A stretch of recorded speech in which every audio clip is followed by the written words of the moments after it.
शांति। आज हम अनुभव सुनेंगे बी.के. रोशनी सिन्हा बहन का, जो 6 वर्षों से ईश्वरीय ज्ञान में है और उनकी जो चाहना थी उससे कहीं ज़्यादा उन्होंने ईश्वरीय ज्ञान में आकर के प्राप्ति की है। तो आइए सुनते हैं उनकी ही जुबानी।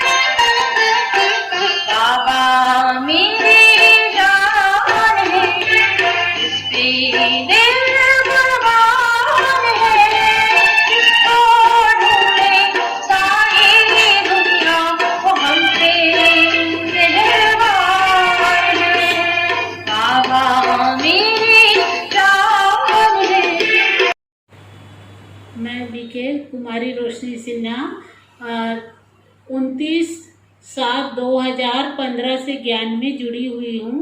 ब्रह्म कुमारी सेंटर से जुड़ी हुई हूँ और मैं रेगुलर ज्ञान योग की शिक्षा ले रही हूँ। यहाँ पे मेरे जीवन में जो बदलाव आया है शिव बाबा के ज्ञान से और राजयोग मेडिटेशन से ही मेरे जीवन में परिवर्तन आया है।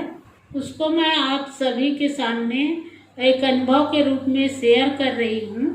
तो मैं ज्ञान में कैसे आई? मैं पहले भक्ति बहुत करती थी और भक्ति करने के बाद भी मुझे कभी मन की शांति नहीं मिली। बहुत पूजा पाठ करती थी, जब तक कि गीता भी पढ़ती थी, पर ज्ञान मेरे को कभी समझ में नहीं आता था। मैं क्या जॉब भी करती हूँ, तो ड्यूटी जाती थी तो मैं वहाँ पे शिव की मंदिर थी, वहाँ भी पूजा पाठ बहुत करती थी और जब भी पूजा पाठ करने के बाद ही मैं ड्यूटी पे जाती थी। पहले इतना बहुत दुखी थी, तो मैं कुमारी हूँ और कुमारी होने के नाते अब घर में तो भैया भाभी भी रहते हैं, घर में माँ बाप है, तो थोड़ा से अब होता है और घर में टेंशन भी होता है और घर की परिस्थिति भी बहुत, लड़ाई झगड़ा भी पहले घर में होता था। तो एक दिन क्या है, मेरे घर में मेरे भैया भाभी घर छोड़ के गए तो मैं बहुत दुखी थी और उस दिन मेरे जीने का बहुत मन भी नहीं था। तो ड्यूटी में थी तो वहाँ भी बहुत रो रही थी, तो मैं मैडम को देखती थी, मैडम ब्रह्म कुमारी से जुड़ी हुई थी, तो उसको मैंने कहा कि मैडम मुझे भी वहाँ पे जाना है। तो उसने बड़ी दीदी से बात की और उसके बाद मैंने 7 दिन का कोर्स स्टार्ट कर दिया। तो बाबा ने, जब मैं 7 दिन का कोर्स कर रही थी तो बीच में मेरा गुरुवार पड़ा, तो गुरुवार को मैंने यहाँ पे आई थी और भोग वगैरह भी ली थी। बाबा ने उस दिन मुझे अपने विराट रूप का साक्षात्कार करवाया। तो बाबा ने कहा कि बच्ची, तुम जिसे ढूंढ रही हो वो मैं ही हूँ। तो मेरे को उस दिन से शिव बाबा पर बहुत निश्चय हो गया। उस दिन से मैं रेगुलर क्लास और राजयोग मेडिटेशन का कोर्स कंटिन्यू कर रही हूँ।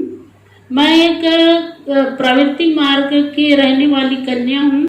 मैंने अगर कभी क्लास नहीं भी आ पाती हूँ तो घर में कंटिन्यू मेरा अमृत वेला यानी सुबह का मेडिटेशन और शाम का नुमा शाम का योग कभी भी नहीं छोड़ती हूँ, कंटिन्यू ही रखी हूँ।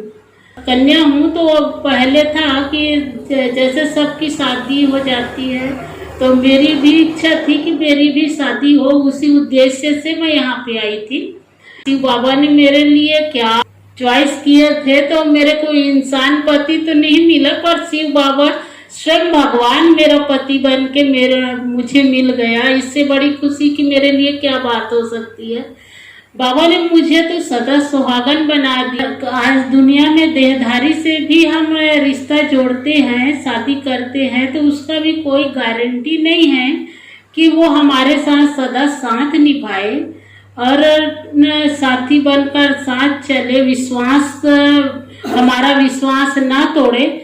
पर इंसानों पर हम भरोसा नहीं कर सकते, पर भगवान पर हम सदा भरोसा कर सकते हैं, क्योंकि वो हमारे साथ हमेशा साथ निभाता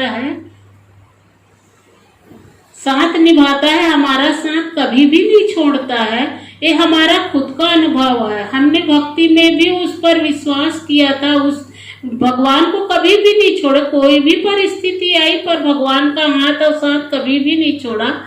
और हम सदा उसके हाथ और साथ पकड़ के ही हम यहाँ तक पहुँचे हैं। और हमारा भक्ति करके हम भगवान को पा लिए, ये वो नहीं था कि भक्ति से ही हमें आज ज्ञान की प्राप्ति हुई तो पता चला कि भगवान कौन है।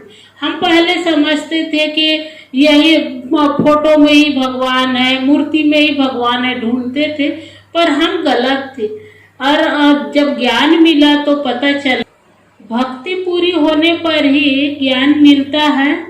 और ज्ञान मिलता है तो समझ आती है। जब जैसे छोटे एक बच्चा होता है, जब धीरे धीरे बड़ा होता है, आगे पढ़ाई करता है तो उसकी बुद्धि का विकास होता है। उसको छोटे में नॉलेज नहीं रहता, उसको जैसे बोलते हैं वो ऐसे करता है।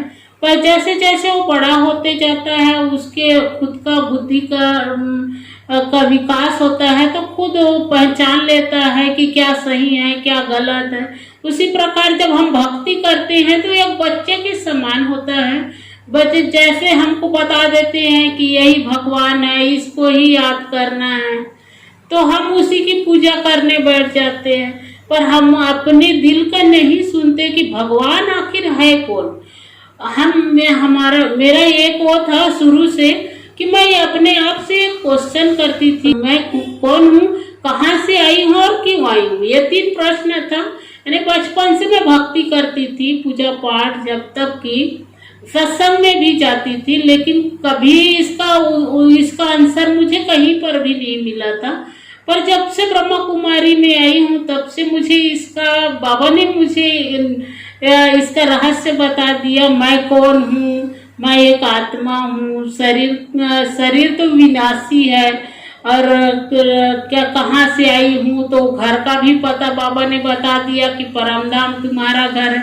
क्यों आई हूँ तो यहाँ मैं इसलिए नहीं आई हूँ कि खाओ पियो मौज करो और बस यही दुनियादारी करके मर जाओ। मनुष्य जन्म लेकर यहाँ पे आए हैं तो हमारा क्या है कि सेवा का पर्पस होता है। जैसे भगवान आता है सेवा करने के लिए आता है। हमारा क्या है, बार बार जन्म मरण में आने के कारण से आत्मा कमजोर हो जाती है और असत्य के मार्ग पर चल पड़ती है। पर जब से मैं ब्रह्मा कुमारी में आई हूँ तब से मुझे सत्य असत्य का ज्ञान मिला। बाबा ने मुझे अपना खुद का पहचान दिया। एक बार ऐसे हुआ कि जब मेरे साथ हमारे कार्य क्षेत्र पर भेदभाव हो रहा था तो मैंने बाबा को कहा, बाबा आप तो कभी किसी पर भेदभाव नहीं करते हो, सबको समान लेते हो, सबको समान दृष्टि से देखते हो, किसी को ऊंच नीच का भेद नहीं करते, किसी पर आपने भेद नहीं रखा, फिर हम क्यों करें। और बाबा से मैंने जो भी प्रॉब्लम था वो सब कुछ बता के मैं फिर एकदम से आश्चर्य हो गई, मुझे कुछ भी भान नहीं था। बाबा ने कहा कि बच्चे मैं सब कुछ जानता हूँ। तो उस दिन से मेरा ऐसे हुआ कि बाबा मुझे देख रहा है, मेरा हर बात सुन रहा है। और उस दिन से बाबा पर और ही ज्यादा निश्चय बैठ गया। जब बाबा ने कहा है तो वो बाबा देख रहा है ना। जब भी परिस्थिति आती है मुझे ऐसे लगता है कि बाबा तो देख रहा है। बाबा और को क्या भगवान है, वो शिव बाबा है जिसको हम भक्ति में शिवलिंग में पूजा कर रहे हैं। उसको जानते नहीं हैं, उसके बारे में नहीं जानते, पर हम पूजा पाठ कर रहे हैं। पर वही भगवान आकर के हमारा साथ निभा रहा है, हर पल साथ रहता है। जब वो देख रहा है तो मैं क्यों चिंता करूं, वो साथी है ना। मैंने उसको अपना साथी बनाया है तो वो जाने। मैं अब हमेशा मैं निश्चिंत हो जाती हूँ कि बाबा बैठा है, बाबा देख रहा है, बाबा की जिम्मेवारी है। ज्ञान के आधार पर मैंने जब भी अपना ड्यूटी से आती थी तो आकर के बाबा को याद करके मेडिटेशन करके अपने घर को सकार देती थी, अरे शुभ भावना भेजती थी। मेरी भाभी भी मेरे से बात नहीं करती थी, उसके बाद भी मैंने शुभ भावना रखा। मैं हमेशा अपने घर के लिए मेडिटेशन करती थी, भैया भाभी के लिए भी हमेशा मेडिटेशन करती थी। एकदम उसके व्यवहार में एकदम परिवर्तन आया। सब लोगों को एकदम अचंभित कर दिया। भाभी इतनी अच्छी हो गई मेरी भाभी, पहले कितना करती थी लेकिन अब एकदम बहुत अच्छी हो गई। मेरे लिए आज भी बहुत चिंता करती है और पहले पहले सब करती है। मैं तो कभी मुझे यकीन नहीं होता कि इतनी भी बदल जाएगी, पर बाबा का कमाल है। शिव बाबा कितना मदद करते हैं, हर पल मदद करते हैं। जब भी परिस्थिति आती है बाबा मदद करते हैं।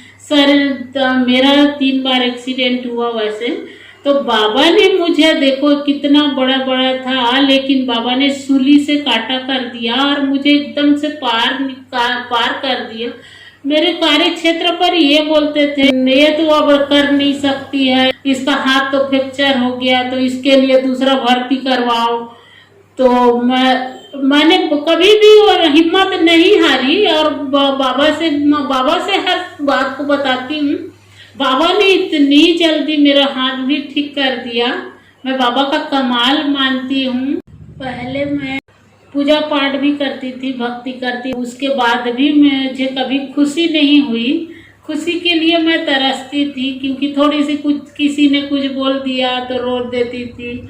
आज बाबा के जब से बनी हूँ, शिव बाबा ने मुझे अपनाया है, तब से मैं हमेशा खुश रहती हूँ और ऐसे लगता है कि भगवान मिल गया और क्या चाहिए। तो सब बोलते हैं तो इतनी परिस्थिति आती है फिर भी तुम कैसे खुश रहती हो। तो मैं सबको यही कहती हूँ, जिसका हाथ मैंने थामा है तो मनुष्य का हाथ तो थामा नहीं है जिससे मेरी खुशी गुम हो जाए। मुझे स्वयं भगवान ने अपना साथी बनाया है, भगवान का हाथ थामी हूँ, तो मैं खुश नहीं रहूंगी तो कौन रहेगा। बाबा ने मेरा सारा फिकर को ले लिया, मुझे बेफिक्र बादशाह बना दिया। और शिव बाबा का कमाल है ये कि सदा बाबा की याद के झूले में हमेशा झूलते रहती हूँ, बाबा झुलाते रहते हैं। तो आप भी आइए और एक बार यहाँ आकर तो देखिए, अनुभव कीजिए। बाबा मेरी जान है, इस पे